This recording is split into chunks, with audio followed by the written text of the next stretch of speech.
GB राईबारे गृह मन्त्रालय किन छ मौन? परराष्ट्रले मलेसिया सरकारलाई पठायो कूटनीतिक नोट। रासपा नेता कार्की भन्छन् गृहमन्त्रीमाथि छानबिन समिति बनाऊ, विरोधीका मुख बन्द गरौँ। अब के गर्छन् रवि को हुन् र उनलाई छानबिन नै गर्न नहुने के हो वास्तविकता? 1 वर्षदेखि चुपचाप समय घर्केपछि अध्यादेशको नाटक गर्दै सरकार। गृहमन्त्री रवि लामिछाने थप दबावमा पार्टीका नेताले उठाए संसदीय छानबिन समितिको आवाज।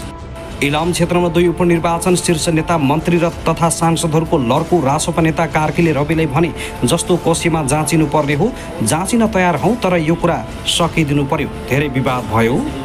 गृहमन्त्री रवि लामिछानेको राजीनामा माग्दै नेवी सङ्घले जलायो पुतला।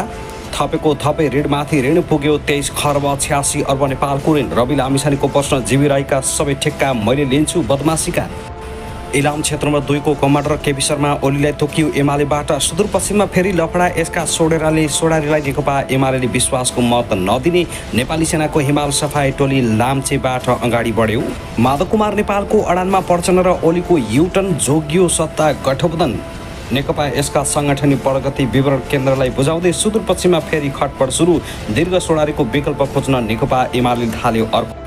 गृहमन्त्री चोर यो देश छोड भन्दै हाम्रो पैसा फिर्ता गर भन्दै आन्दोलन। सिंहदरबार घेराउ गर्नेहरूलाई भट्टाभट प्रहरीले लाठीचार्ज गर्यो। निर्वाचन आचार संहिता पालन नगरे तत्काल कारबाही गर्ने आएको चेतावनी। अब हेर्नुहोस् पुरा समाचार। दर्शकबिन नमस्कार, तपाईहरुलाई हार्दिक स्वागत छ हाम्रो च्यानल त्रिशुली खबर ट्युबमा। यदि हाम्रो च्यानललाई अहिलेसम्म सब्स्क्राइब गर्नुभएको छैन भने सब्स्क्राइब गर्नुहोला, साथमै रहेको बेल आइकन दबाउन नभुल्नुहोला ताकि नयाँ समाचारका साथ हामी तपाईहरुमा हरपल उपस्थित भइराख्नेछौँ। दर्शक महानुभाव, हाम्रा समाचार अपडेटहरू तपाईहरुलाई के कस्तो लागिरहेका छन्, जस्तो लाग्छन् त्यस्तै प्रतिक्रिया छोड्न नभुल्नुहोला। सबै समाचारहरू अत्यन्तै महत्त्वपूर्ण भएकाले भिडियोलाई अन्तिमसम्म हेर्न पनि नभुल्नुहोला। पछिल्लो समयको राजनीतिक घटनाक्रम तपाईलाई कस्तो लागिरहेको छ? रवि लामिछाने दोषी हुन् या निर्दोष? तपाईको प्रतिक्रिया के छ? यस बारेमा पनि जानकारी दिनेछौँ। गृहमन्त्री रवि लामिछानेको दिउँसै पुतला जलाइएको छ भने यतिखेर सिंहदरबार अगाडि रवि लामिछाने विरुद्ध आन्दोलन मच्चाइएको छ। उता एमाले अध्यक्ष केपी शर्मा ओली इलाम पुगेर रासपाको आलोचना गरेका छन् भने यो सरकार पनि अब धेरै दिन टिक्ने सम्भावना देखिँदैन। तपाईको विचारमा के लाग्छ? प्रतिक्रिया छोड्न नभुल्नुहोस्।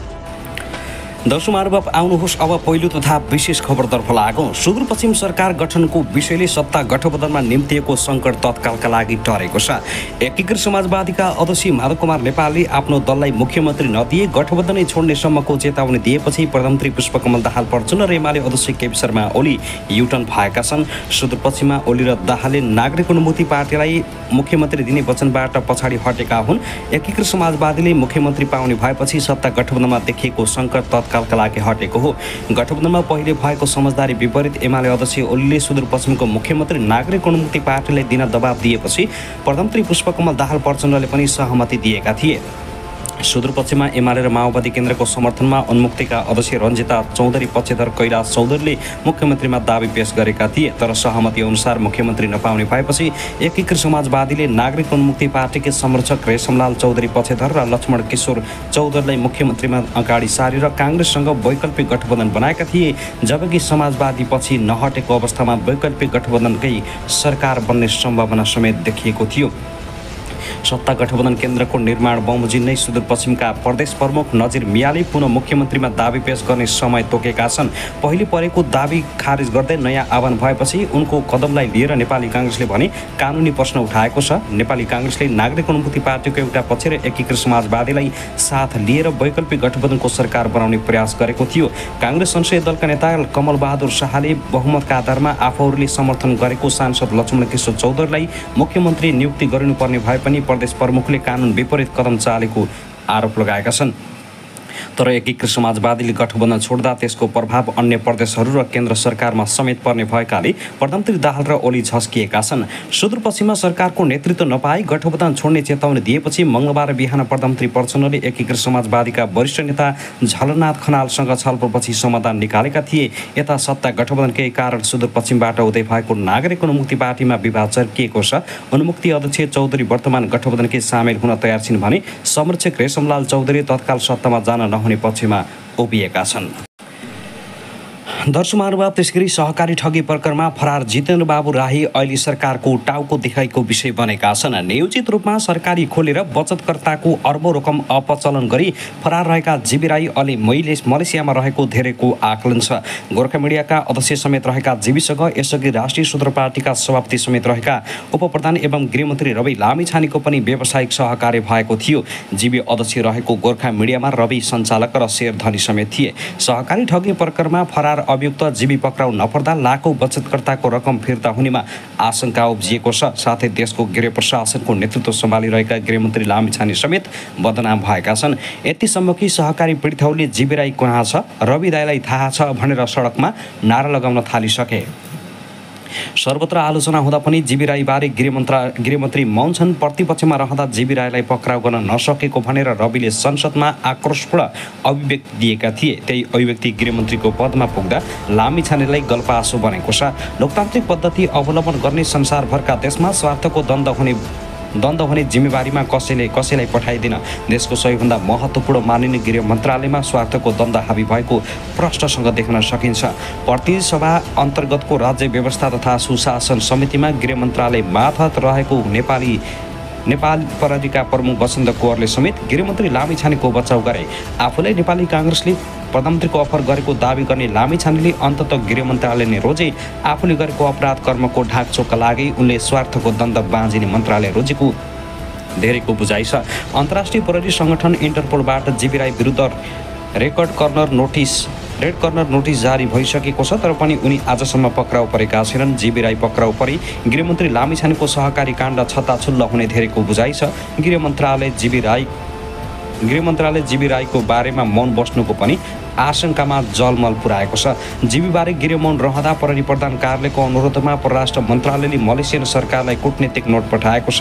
मलेसियामा लुकेर बसेका भनिएका राईलाई पक्राउ गरेर सुपुर्दगी गरिदिन आग्रह गर्दै परराष्ट्र मन्त्रालयले मलेसियन सरकारलाई कूटनीतिक नोट पठाएको हो।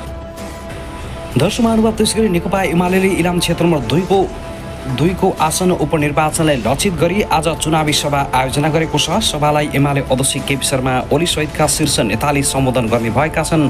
देउमाई नगरपालिकाको मङ्गलबारे बजारमा हुने चुनावी सभालाई अध्यक्ष केपी शर्मा ओली सहित उपाध्यक्ष रामबहादुर थापा बादल, सचिव योगेश भट्टराई, कोशी प्रदेश इन्चार्ज रघुवीर महासेठ लगायत केन्द्रीय प्रदेश कमिटीका पदाधिकारीले सम्बोधन गर्ने एमाले जनाएको छ। नेकपा एमाले उठाएका सुहाङ नेमाङलाई नेकपा माओवादी केन्द्र, नेपाल कम्युनिस्ट पार्टी र नेपाल परिवार दलले समर्थन गरेका छन्। साथै पूर्व प्रधानमन्त्री एवं नेकपा एमाले अध्यक्ष केपी शर्मा ओलीले सानातिना घटनाले वर्तमान सत्ता समीकरण कुनै पनि हालतमा परिवर्तन नहुने बताएका छन्। झापाको कनकानीमा आयोजित नेकपा एमाले झापाको प्रथम पूर्ण बैठकलाई सम्बोधन गर्दै उनले अहिले मुलुकमा देशभक्त राजनीतिक शक्तिहरूको समीकरण बनेको हुँदा यसलाई टिकाएर लैजान आफ्नो पार्टी प्रतिबद्धता रहेको बताएका छन्। हामीले पुरानो गठबन्धन भत्काउनु पर्थ्यो, भत्कायौँ। अध्यक्ष ओलीले भने नयाँ समीकरण बनाउने पर्थ्यो, बनायौँ। धेरैले अर्थ मन्त्रालय छाडिदियो, गृह मन्त्रालय पनि छाडिदियो भने कुन मन्त्रालय लियो र कुन मन्त्रालय लिएन भन्ने महत्त्वको विषय होइन, हाम्रो सरकार छ भन्ने कुरा महत्त्वपूर्ण हो। अर्थमन्त्री, गृहमन्त्री र सरकार हाम्रै हो। उनले देशभक्तहरूको समीकरण भत्काउनका लागि विभिन्न शक्तिहरूले निरन्तर षड्यन्त्र गरिरहेको दावी गरे। लामो राजनीतिक अनुभव र जिम्मेवार अभिभावक शक्तिको कारण नेकपा एमाले अहिलेको सत्ता समीकरणलाई देश र जनताको हितमा अगाडि बढाउने बताएका छन्। उनले अहिलेको सत्ता समीकरण बनाउन प्रधानमन्त्री पुष्पकमल दाहाल प्रचण्डले साहसिक निर्णय लिएको बताए। नेकपा एमाले घोषणा गरेको मिसन 2084 राजनीतिक सुदूरपूर्ण गन्तव्य भएको जनाउँदै उनले देश र जनताको हितका लागि पार्टीले चुनावमा विजय हासिल गर्न जरुरी रहेको धारणा व्यक्त गरेका छन्। साथै प्रधानमन्त्री पुष्पकमल दाहाल प्रचण्डले अर्को निर्वाचन नहुँदासम्म अहिलेकी सरकार कायम रहने बताए। मङ्गलबार नेपाल उद्योग परिषदको 21औं वार्षिक साधारण सभालाई सम्बोधन गर्दै उनले यस्तो बताएका हुन्। उनले सञ्चार माध्यममा यदाकदा हुने सरकार परिवर्तनका टिक्का टिप्पणीलाई गम्भीरतापूर्वक लिन जरुरी नरहेको बताएका छन्। उनले सरकार परिवर्तन हुने तनाव उद्योगी व्यवसायीहरूले लिन आवश्यक नरहेको समेत सुझाव दिएका छन्। उनले प्रधानमन्त्री रहँदासम्म मन्त्रीमण्डल पुनर्गठन हुनुलाई अस्थिरताको रूपमा बुझ्न नहुने पनि स्पष्ट पारेका छन्। म के विश्वास दिलाउन चाहन्छु भने नेपालमा सिँगै अवधिभर अर्को चुनाव नहुँदासम्म सरकार चलिरहेको छ। त्यसमा तपाईँहरूले कुनै तनाव लिनुपर्ने आवश्यक छैन। मिडियाहरूमा यदाकदा चल्ने छलफललाई तपाईँहरूले गम्भीरतापूर्वक लिन जरुरी छैन। 15 महिनामा मैले 3 पटक विश्वासको मत त लिएँ, तर प्रधानमन्त्री मै छु। मन्त्रीमण्डल पुनर्गठन हुने कुरालाई अस्थिरताको लिन बुझ्नु हुँदैन।